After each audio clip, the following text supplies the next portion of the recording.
What does it mean to miss somebody or to miss something? Why and how does that actually hurt? Who does it hurt? And what is the answer? I'm sitting now on my last day in the cinema in Cambodia when I've been working here for 10 months. But for most of my life, I've actually been completely by myself and isolated. It's quite a long story, and I'm going to that part now, except to say that when I was about 15, I just lived in one room in a house by myself with the curtains shut. It was a low point. I had trouble even going out. I was very fearful. And I was well into middle age by the time that I got over a lot of that. Living by myself, not really working or knowing anybody. Well, not working with people. And I got some money when my mother died. And I did a degree. And when I graduated, there was this feeling that I should be doing something. So I remember I was traveling and I was in Hat Yai, and I went onto the computer and I was just looking at options, like I could go to a monastery and I could ordain, or I could volunteer, or I could start applying for jobs. And I just went for a multifaceted approach, and I ended up finding a place to volunteer in Cambodia where I could easily get a long visa. It was teaching, and it was free. So I thought, okay, that's what's come up. So I went over to Phnom Penh after I was accepted, of course, and I turned up at this house, which is like the volunteer house. Now remember, I was in my 40s then, and I'd never really spent time around people a lot, and I had to walk into a house. There was somebody a bit older than me. It was mostly young people. It was in this like back street in Cambodia. I knocked on the gate, and somebody that turned out to be Surya, the volunteer support coordinator, opened the door, let me in, and I was sitting at this table with all these people, and of course I'd taken a couple of Valium. I was so scared. And looking back now, about 4 years later, on that first day, it was just how exactly I got through, not just that day, because I moved into that house with those mostly young people, and I went through then a week of teacher training, going to the school every day and learning to play games with the students and how to teach English and how to speak to students. And then actually it was a really good setup. It was like it's a social enterprise. It was. And most of the profit, 60% of the profit went to an NGO, which helped with poverty reduction and everything. And you volunteer 3 months. It starts off then with this training, and the training culminates then in a party on a boat on the river. You all go out in the evening and you meet everybody. And then they all go off to see the NGO in the province. And I stayed there by myself in the house because I don't really want to travel to the middle of nowhere and stuff. And then, of course, you do your first day teaching. So I'm sitting there, and it was stressful enough. I mean, a couple of times I almost walked out of the training, but that first day, I remember sitting in the classroom just absolutely terrified. And of course the first student walked in, and she was really keen and friendly, and I got over myself, and I stayed there 4 years, not continuously, but I did 8 3-month semesters, 2 years full experience. And basically I had amazing times. Most of the time I lived in the volunteer house, and I completely got over myself. I went from being totally fearful to being fearless. So I joined Toastmasters during that time, the public speaking group, and I started giving public speeches, and I won a few awards. I gave speeches in Thailand and Vietnam, and I got really close also to the students. Like when I went, there was a big farewell party for me, and they got a cake with my name piped on it and everything, and I got on very well with the people in the house, mostly young people, but all sorts. I got to the point that I got quite serious about teaching, and I went off to do a teaching qualification in Vietnam, and a couple of these teachers came in just to visit me, especially. And of course, I passed that teaching certificate, and it all was pretty amazing. And also, it's a very social place. There was often all these dinners out, and sometimes I would just stop and think, look at how I've changed, Well, of course, all good things come to an end. There's one law of the universe, impermanence. You don't get too attached to situations and everything. But there was one person that came to work there who was a New Zealander, and he was quite... the thing was, he didn't take anything very seriously, and he liked to talk behind people's backs, and he was generally disliked. But he started warning people that the school, they were going to open up a second school, and they were going to start making students pay 3 times more, because it was a reduced fee for poor students. Because, of course, they're not paying any wage costs, and they're basically going to change it to a paid-for model. Still use volunteers, keep all the money as profit, not give any money to charity or something. He started warning the people about this. Well, I went away to England because I had a sick family member. And when I came back, there'd been this big kind of revolution where he tried to get this guy fired. The person who was trying to make it become a paid school. There'd been a power struggle. The foreigner lost, was kicked out. They took me back in then as a volunteer, and they actually asked me to do a Saturday job and paid me. But of course it was true. After a while, they did set up a second school. It was exactly the same criteria, except it cost 3 times more. They put up the prices by 3 times. They stopped giving to charity. It was just, it all totally changed. Well, I found out a while later that it's not just that they're using volunteers. They're charging the volunteers to volunteer, and they're charging full price. It all turned bad. So I left, but the thing is, that house that I first moved into, the volunteer house, and there was another house afterwards, but they moved to a smaller one. It was just that place, that situation of living there, and every little thing, the smell. If you've missed something or someone, then you know what I mean. It's everything. It's the smell, the memories, the tastes, just... Sometimes it comes into my mind of just feeling so at home there. And I never settled before. I started, growing tomatoes and making sauerkraut and doing the things that a settled person does. Well, I did look for a job because, of course, I'd qualified as a teacher. I stopped going to the school.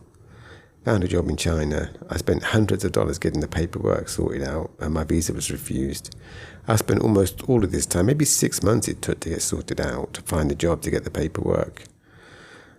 And I spent all that time pretty much by myself, again, in like house restaurants. I had a good nice hotel room, but just alone. And the only thing I really enjoyed was coming to the community cinema.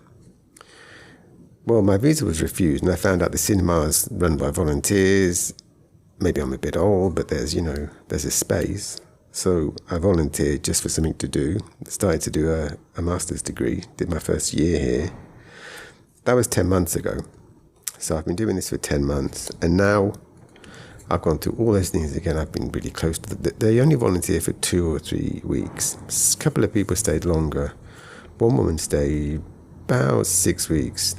She just messaged me yesterday because the cinema's closing and there's talk of us doing it together. Or another volunteer's German guy is going to come back, maybe run it. There's talk of me taking it on. But I've got all these other memories now of the people coming and going that I met. And the cinema itself, same thing. There's a magic. I'm sitting here now, and it's the dark red colours and the smell of the sofas and the rattan and the hum of the aircon and the lights behind the little cages, and it's every little thing. When I was looking for the job, sometimes I'd just go and sit in some quiet place and think of the volunteer house, and I would just miss and yearn for this so much. Think of every single memory and the people that I met and everything, and just miss something. And it's like a physical pain. It's like not pain, but it's an empty sensation. And when I look at my body, it's like an empty sensation around my stomach somewhere. It's just, that's the only way that I can begin to explain that. Well, what is the answer to really, really missing things? To have all these memories, to have all these, because I think that I was isolated so long, so missing something wasn't anything that ever came up in my life. I wasn't so close to my parents, didn't really have a close friend, never really got close to anybody, and all of a sudden now, in like middle age, I'm over it all, and I've got these friends that come and go, but also just places and situations. When there's that feeling of missing something, someone, it's the same. You can miss a house in the same way in people. And you look at the sensation, the pain. It's the same to miss a house as it is to miss a cinema or a job or a person. There's kind of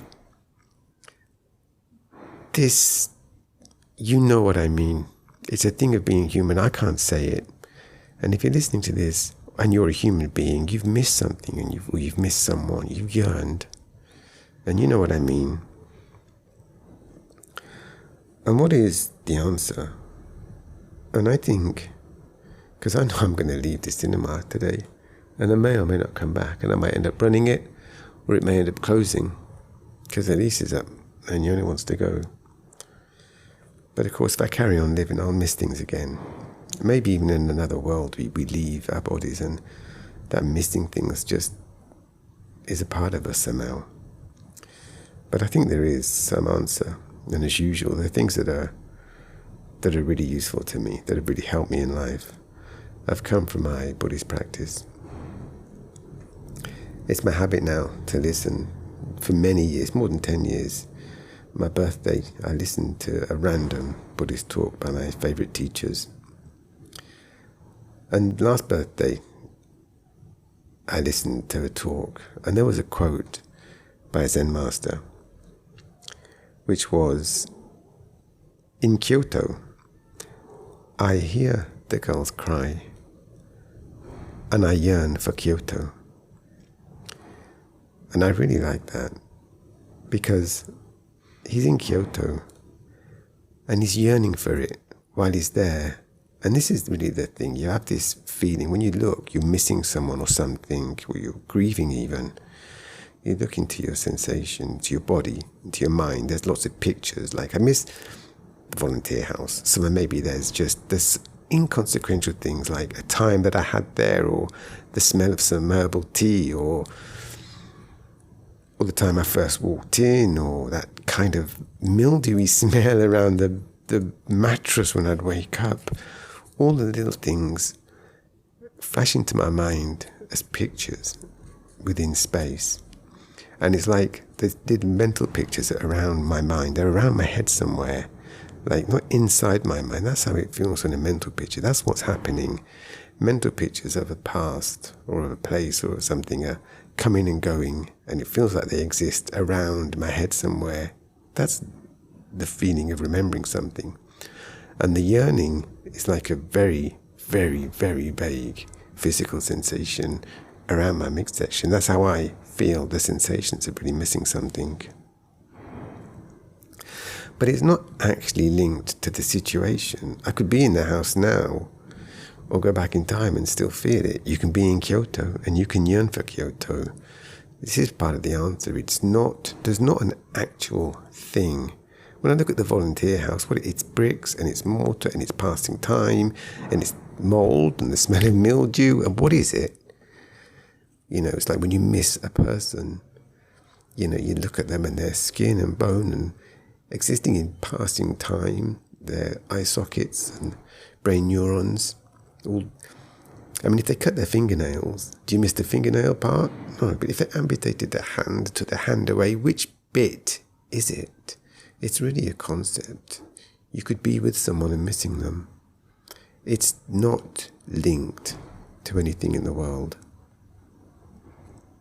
That's one thing to remember. You can stay present in the moment and just look at experience, and it's passing time with flashing mental pictures around and sensations in the body. There's just ever passing time. And when you start to weave a story, I feel these sensations are because I'm missing this, and it's this happened to me and that happened to me, and there is a me. That weaves the story of your pain. And when you just sit down with the sensation as it is and the mental pictures that they are and what's happening in this passing moment, that story can unwind. And of course, I've done this as a meditation for many years. And this then story of me, of who I am. So I've just told you my story, and I went through this tragedy, and I was so isolated, and I got over myself. And there's this story then of there's a strong me, and it was in these situations, and it misses them now. And it's all story woven around me missing something. And when I really look at the sensations and stay present, that woven story around the basic experience of the passing moment, what's happening now. I'm sitting in a cinema and I can feel the cushion under my ass, and I can feel my back pressed up against the back of the sofa, and I can hear a little bit of building work outside, and occasionally, there's a bit of cold air that goes over me, over my body, and I can feel my scalp contract slightly. And in the moment, in each part, that's all that there is. And if a picture comes up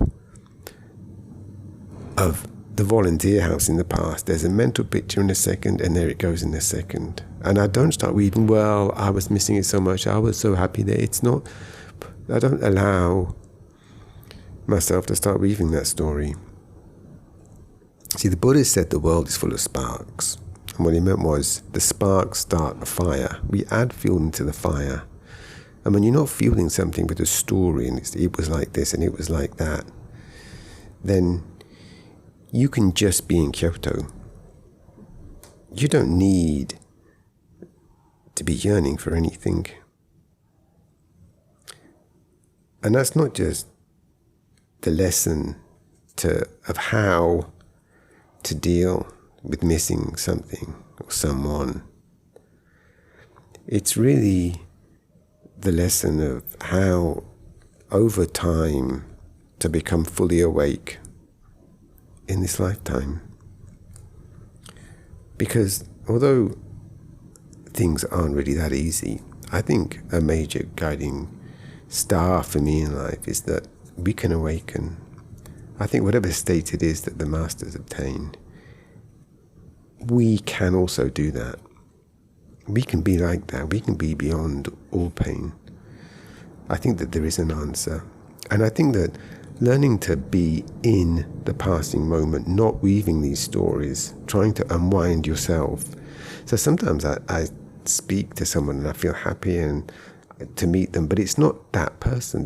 It's just a story is woven all around that person. But it's like any person that I've ever spoken to. So I feel compassion for one person, but I can feel the compassion for all people by not weaving stories around individuals. It's like all people are just one, and there's no difference between each of them or me when these stories unwind. And like, I'm sitting here now in the cinema, and before I was in a volunteer house, and then that's by myself. There's all woven stories. And when you don't do that, there's just a sensation. This cinema is the volunteer house, is the restaurant. The distinction between things begins to fall apart. The distinction between what is yourself and what is your experience also begins to fall apart. And when self falls apart, there isn't anybody to suffer. And it sounds all zen and different, but it's a real experience that happens over time when you start to think like this. It's often explained with, if you have two parallel lines here next to each other, say 5 centimeters apart, and they're here in Phnom Penh, Cambodia, and they stretch out into space to the edge of the universe, and they're always parallel, 5 centimeters apart.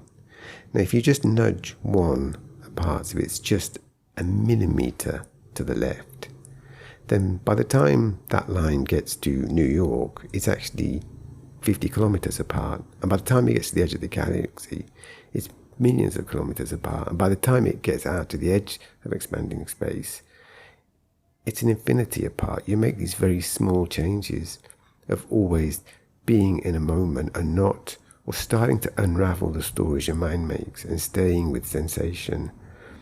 Then self starts to unwind, but it's like that tiny little nudge that over time, maybe throughout more than one lifetime, you make these huge changes to your journey.